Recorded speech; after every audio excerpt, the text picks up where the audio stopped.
that killed 36 people at Russia's busiest airport last month. Doku Umarov has described the attack on Moscow's Domodedovo airport on January the 24th as a special operation that was directed against the Russian people and their Prime Minister Vladimir Putin. Speaking in a video that's being carried by an Islamist website, he has added there will be more attacks in pursuit of an independent Muslim state in Russia's Caucasus region. Now, protesters in the Haitian capital, Port-au-Prince, have gathered to demand that President René Préval leave office immediately. For more on this, back to Shihab Ratanzi in Washington. Thanks again. Hundreds marched near the collapsed presidential palace to call for Préval to resign. They set up burning barricades in the street and threw stones at police. Préval's mandate does expire on Monday, but Parliament has given him an extension because a new president hasn't yet been elected following the controversial first-round poll. The second round of voting is currently scheduled for March the 20th. Al Jazeera's Sebastian Walker was at that anti-Préval protest. He sent this report. You can see the police are moving forward, trying to disperse a crowd that's gathered just outside the presidential palace. We've had shots fired in the air. There's a real atmosphere of tension here throughout the morning. We've been seeing protesters gather, burning tyres, putting barricades in the street. You can see just over there, they've overturned these dumpsters, trying to stop the police getting towards the heart of where the protest is taking place. There's a very uncertain atmosphere in the air here. We've had all sorts of rumours about a possible return of Jean-Bertrand Aristide, the very popular former president of Haiti who's been living in exile in South Africa.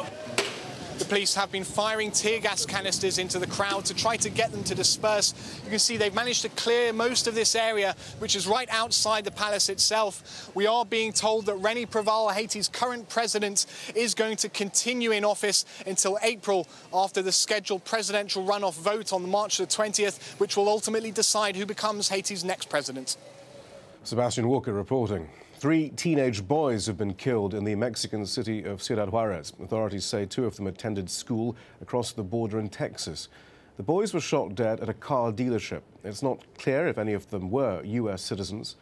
Ciudad Juarez has become a battleground for Mexico's drug cartels and the government. The city saw more than 3,000 murders last year, according to Mexican officials. A fire has swept through several warehouses in Rio de Janeiro, destroying costumes and floats that were to be used in the city's upcoming carnival. Fire crews battled for 4 hours to control the blaze. Some warehouses lost 90% of their stock.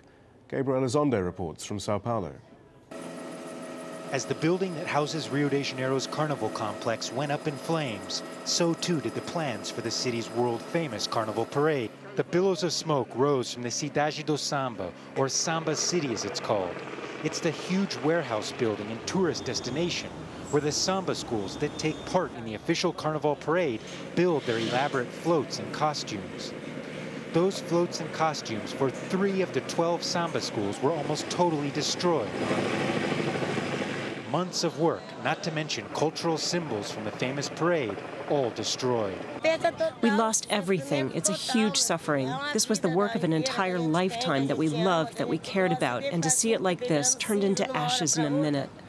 At the Granja Rio Samba School, more than 3,000 intricate costumes were turned into ash, and overall the damage is estimated to be over $5 million, throwing into chaos plans for this year's celebrations. It is humanly impossible to make carnival again in a month. This is impossible. All the money in the world won't be able to rebuild what Grande Rio has made. But Rio's mayor says the carnival